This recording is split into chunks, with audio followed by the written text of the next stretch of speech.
What's up guys, welcome back once again to Chris Aquariums. In this video we're going to chat about green hair algae and all the different methods that I've used to get rid of it. This video is a bit more nerdy, so if you want something a bit more exciting, feel free to click away. But if you don't and you want to know how to tackle green hair algae in a marine aquarium, listen on.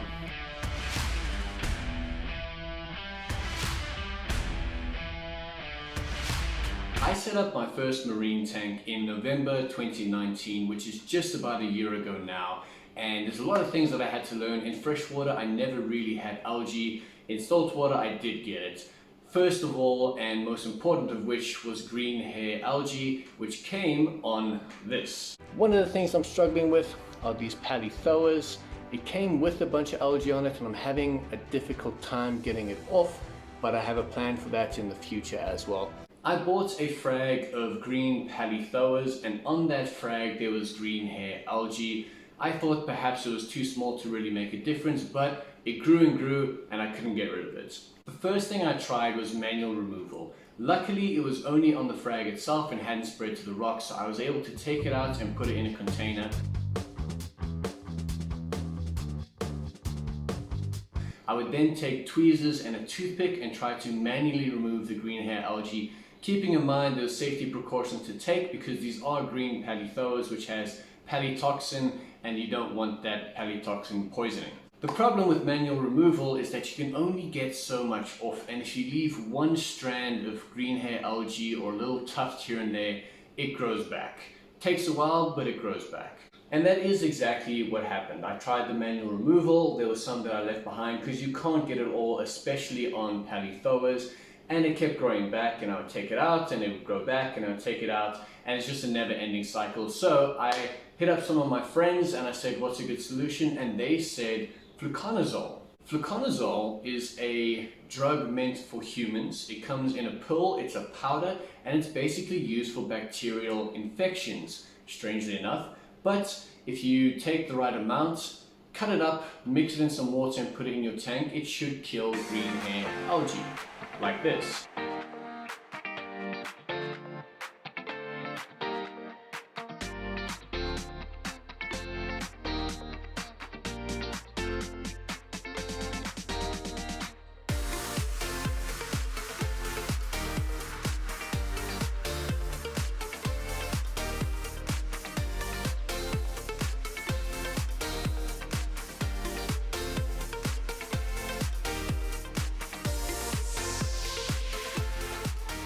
Now here's where it gets tricky, because I used the fluconazole dosing and it did decrease. I did see it die off in the green hair algae, but here was the problem.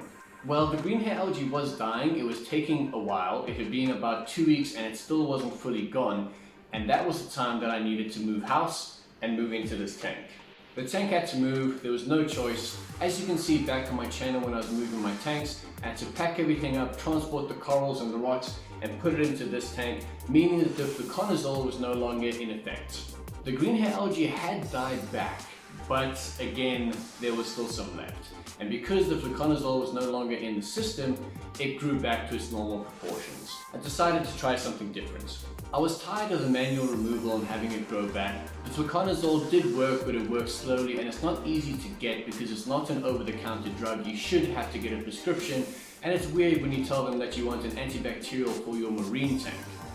So, I googled around, I learned, I watched some YouTube videos, and I came across using hydrogen peroxide as a way to kill algae. I went to go pick some up.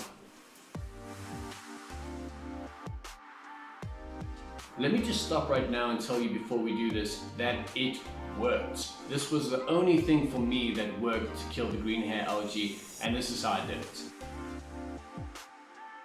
Again, luckily the algae was contained only to the frag, so I could take it out and I put it in a container. I read a lot about the dosings, and some people use different dosings and different periods of dips. The one that I found to work was pure hydrogen peroxide. With that being said, it comes in a 3% solution, so 3% hydrogen peroxide, and I dipped it for 2 minutes. 3% hydrogen peroxide, 2-minute dip.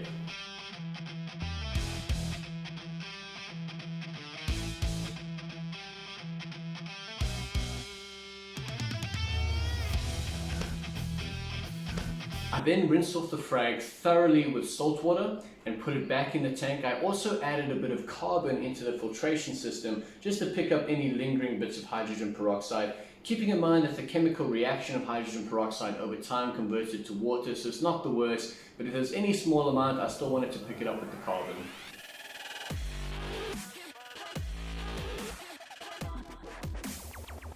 Can I tell you, it took 2 to 3 days and the green hair algae was gone. Decimated, dead, gone, never to return. I haven't seen it since. So it is now 5 days since the hydrogen peroxide treatment, and as you can see, the algae itself has died off and gone. The polyps have also started extending. It took maybe 5 days for the polyphoas to kind of regenerate. I will say they lost a bit of color at first. Over time they've regained that green color, but the green hair algae was absolutely gone. Let me show you how it's looking now. There is the polyphoa on the left. My red bubble tip anemone likes that area for some reason, so it's latched on. But as you can see, absolutely zero algae. One of the downsides of the algae is that the heads had to extend so that they could get light above the algae, so they are a bit longer and thinner. Maybe over time that'll correct itself. So what are my recommendations? If you have green hair algae on a frag that you can take out of the tank, and if it's a coral that can handle it, do a hydrogen peroxide dip. It's your best bet. If it's in the display tank, Fluconazole is your best solution. It just takes a little bit longer. And that's it for green hair algae. That's the video done a little bit nerdier. Every now and then we do these kind of things to mix it up with the exciting parts. But I hope you enjoyed the video and hopefully it was helpful for you if you battled with the same issues. So if you want to, leave a like, helps with some algorithms. Leave a comment if you have any questions or if you have anything that you want to know. And subscribe to the channel because these kind of videos and others are things we put out regularly. So I hope you enjoy it and thank you for following along for the journey. That's it from me. I'll see you next time. As always, I'm Chris Aquariums.